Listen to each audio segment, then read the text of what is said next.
Hello again my friends, this is a boy and his dog, and welcome to the channel where I talk about, play, rank and review games on the Evercade old and new. Well, except today we're talking about the HyperMegaTech Super Pocket range. I'm going to rank all the little tykes and hopefully give you enough info about each one if you're at any point thinking of getting one. When ranking these, the models themselves were the same and they all play any Evercade cart, so it was just down to the look and included games. There was still a bit to think about. Which do you think I rated my number one and which was on the bottom of the pile? Let's find out. So we begin with my bottom two. They are the two I haven't purchased because I am the least interested in them for now. I will go through my reasoning as I go into each one. Obviously I haven't actually got these, but both have collections for the Evercade, and that is in part why they are at the bottom of the list. Okay. Let's get started. Number 6. And in 6th place is the Day of East edition. I don't mind the look, but it's hardly my favourite. It's in joint second with the amount of games alongside Taito with 18. It's joint bottom with 5 games I love alongside the Technos edition. It doesn't have many exclusives. Unless I'm going mad, I only clocked one. But, caveman antics. So we have both Joe and Matt Returns and Joe and Matt Caveman Ninja. And if you're going to throw in an exclusive, you can't really go wrong with a Joe and Matt game, can you? Okay, so let's just get it out of the way. There are 3 games on here, 2 of which I loathe with a passion, and 1 I guess I tolerate. The 2 being, yes you've guessed it, so no extra points I'm afraid, Burger Time and Peter Fecking Pepper's shitty ice cream factory. Super Burger Time I don't mind as much if I'm honest now, but those other 2 shoot me now, especially the ice cream factory. And it's these 2 titles that have dragged this pocket to the bottom of the pile for me, as there is nothing on the other editions I loathe as much as Burger Time and Pete's ice cream. But the remainder of the games, if you've got another pocket or XP with the carts, you'll have the titles already. But if not, the 2 Dark Seal games, Gate of Doom and Wizard of Fire, are an isometric adventure delight with the choice of your usual fantasy characters to battle through dungeons with. As is Tumble Pop, a fantastic bubble type affair, and Edward Randy, a cinematic if repetitive action game, which I'll admit doesn't totally live up to the initial promise, but it's still great fun.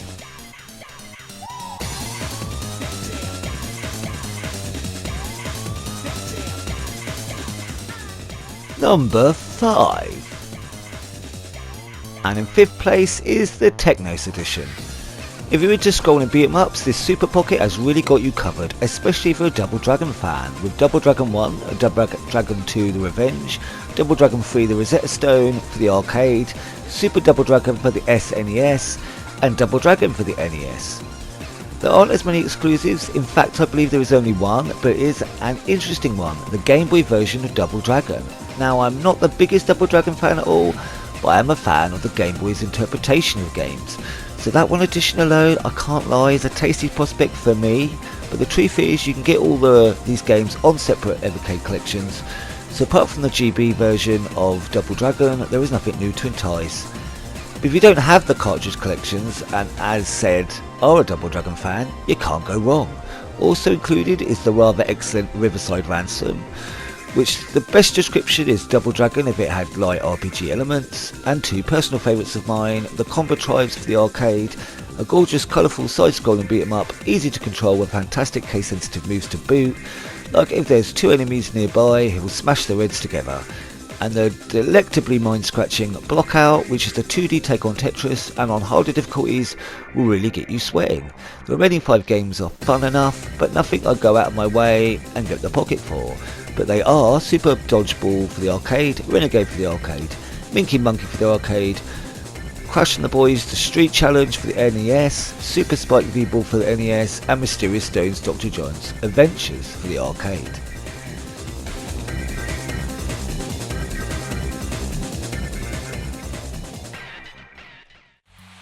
Number 4. And in 4th place is the Capcom edition. Probably my least favourite in looks, but the limited is quite nice. Least amount of games with 12, third place for the amount of games I love with 6. All exclusives if you didn't get a white XP, and the downside is not all the games on the white XP are present here. We are missing a few awesome titles, but what we do have cannot be sniffed at. Some of my favourites are 1942, 1943 and 1944 The Loot Master. All three are great games, but the smaller screen and unlike in XP no Taito on toast mode at hand makes 42 and 43 a little tricky to see. 44 with its wider screen doesn't suffer from this. Final Fight and Captain Commando, two very similar side-scrolling brawlers in look, feel and play, both gorgeously drawn and animated. Forgotten Worlds, another gorgeous looking side-scrolling shooter game, this time a shoot 'em up with an interesting use of the shoulder buttons to aim in the preferred direction. Takes a hot minute to get the swing, especially with the shoulder button placements on the device. Ghouls and Ghosts, legendary perfection, looks gorgeous on the pocket screen, dying over and over is always so delicious. And Mega Man, the console edition, though not the biggest Mega Man fan, I do have fun dipping into this title from time to time. Now, the reason this is in 4th place and not higher, and this an entirely personal reason, is I think this pocket is actually great. I still have a mostly fully working white EXP and inbuilt Capcom games. All the same games are present here, and more of them too. Also the screen is bigger and I have Taito on toast mode for the first two 1940 games, and can hook up to my telly. For anyone else without a white EXP, the Capcom edition will probably be higher up your rankings, as there is no cart collection in sight still. Although with recent releases, you never know. Obviously when my own white EXP dies, this pocket will become hugely more important in my collection. And of all the games I enjoy in the collection, one of them is Ghouls and Ghosts, need I say more. Number 3. And in 3rd place is the Neo Geo Pocket Edition. Now it's the second best looking, the normal version you see here, but I do think it's the ugliest limited edition. I know it's based on an old design, but ugh. Anyway, it's second to last for the amount of games of 14. The amount of games I love, still not 100%, but the more I play, the more I love. Has almost all exclusive games for now, but with the release of the collections coming up, that will change. Sadly, right off the bat, Blazing Star and The Last Blade are two games that I just could not get to work for me, but for whatever reason, so I cannot comment on them.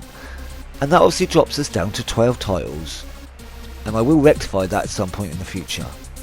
So, of the titles, Soccer Brawl, it's a football game with a bit extra sparkle, but I doubt I'll come back to this one. Metal Slug X, fantastic bloody game, what's not to love. Is it much different from every other Metal Slug? Not really. You have a choice of characters to control, looks and plays gorgeous on the Super Pocket, and I believe this will still be exclusive even after the collections. Fatal Fury Special and Samurai Showdown 2, two one-on-one brawlers. I find it harder to play with a D-pad, so struggle with these. They are beautifully drawn games though. I definitely have more fun with Samurai Showdown 2. There's Alpha Mission 2 and Last Resort, a vertical scrolling and horizontal scroller respectively. Love them both, but Last Resort really does look gorgeous. The opening level for the Night City is so edible. King of Monsters 2, the next thing. It's like being Godzilla. Trashing the city, beating the hell out of another huge beastie, what's not to love? There's Over the Top. This feels a bit like the rally games, only slightly rough around the edges, but I did have fun with it. Then there's Mutation Nation and Sengoku 3, two side-scrolling beat-em-ups. I definitely prefer the style of Sengoku 3 over Mutation Nation, but both are quite okay. Shock Troopers Second Squad, the best way to describe this game is top-down Metal Slug. Though I probably don't think I love it as much as Metal Slug, it's still a pretty cool game, and the soundtrack is friggin' awesome. And Top Hunter, Roddy and Kathy, I had a hell of a lot of fun with this title. I love how you can jump in and out of the background, and the two routes run mostly parallel throughout. Colourful like all the other games in this collection, and easy to pick up and play.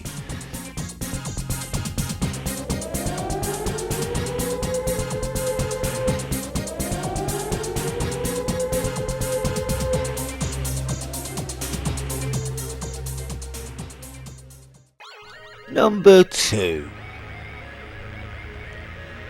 And in second place is the Atari edition. For me, it's the best looking edition, both versions. The limited edition is a thing of absolute beauty. I was gutted I didn't manage to pull resources quick enough. But the normal one, the red and black, is fucking divine. It has the most amount of games for staggering 50, but they are much shorter, quick play titles. This also has the most amount of games I love with 12. The ability to play Dark Chambers, the 7800 portable, as you needed 2 carts to unlock it before, is fantastic. All your favourite Atari games in one place. You've got titles from the arcade, the 2600, the 5200, the 7800 and Lynx. And a decent selection of exclusives. In fact, all the 5200 games are exclusive and not found in Evercade collections, although with a recent Atari arcade collection, the exclusivity amount has dropped down a little. I'm not going to talk about all the games it has, as there's an absolute wealth, but I will pick out the ones I simply adore. Asteroids, all-inclusive versions, not a surprise. Berserk, Frenzy, Millipede, Missile Command for the arcade, Adventure for the 2600, and Alien Brigade, Centipede, Dark Chambers and Food Fight for the 7800. And yeah, I know I've got these games stretched across my Evercade arcade collections, but the convenience are all in one place, and the ability to finally play Dark Chambers 7800 portable is not to be sniffed out. Bloody love this collection.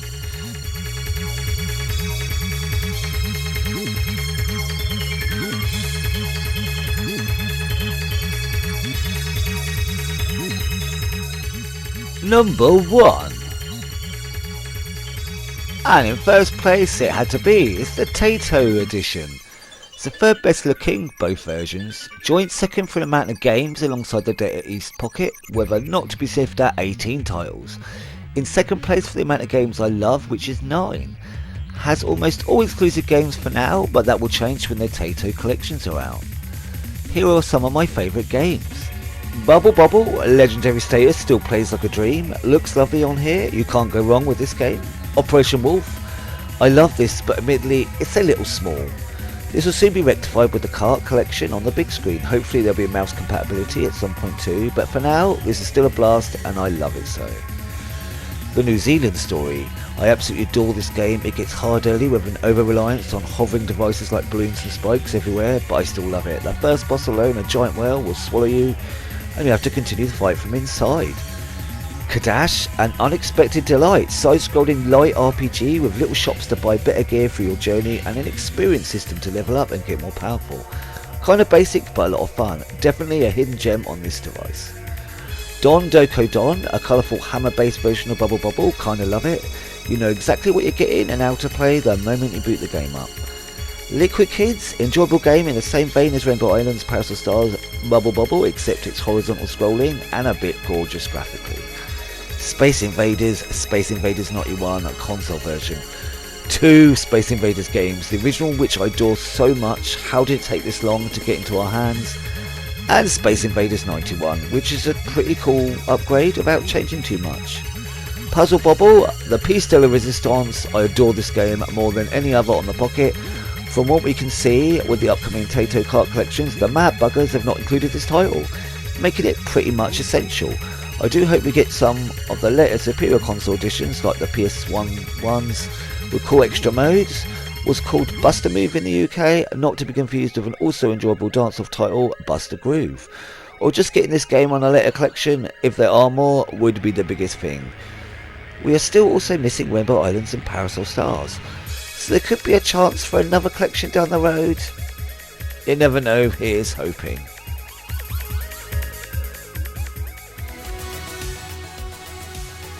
And there is my ranking and reasons why of the HyperMegaTech Super Pocket Editions.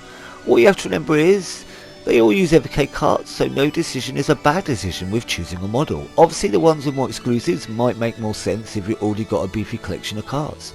And if you are only after an Evercade portable, even though they don't have games packed in, I would always say the EXP is your best option, with Tatty on toast, a bigger screen and shoulder buttons that aren't slightly evil in their placements. Do you have any of the Super Pockets? Are you a mad collector of all things? How would you rank them? As always my friends, let me know in the comments below. And if you made it here to the end of the episode, thanks ever so much for joining me. Leave a thumbs up or comment if you'd like. But you know, I'm just chuffed your picture head in for a goosey gander. Join me in the next episode, which hopefully will be on Monday, where we will be ranking the Lynx collection too. Hopefully. As always, I hope you're having the most awesome of days, my friends, and until next time, be seeing you.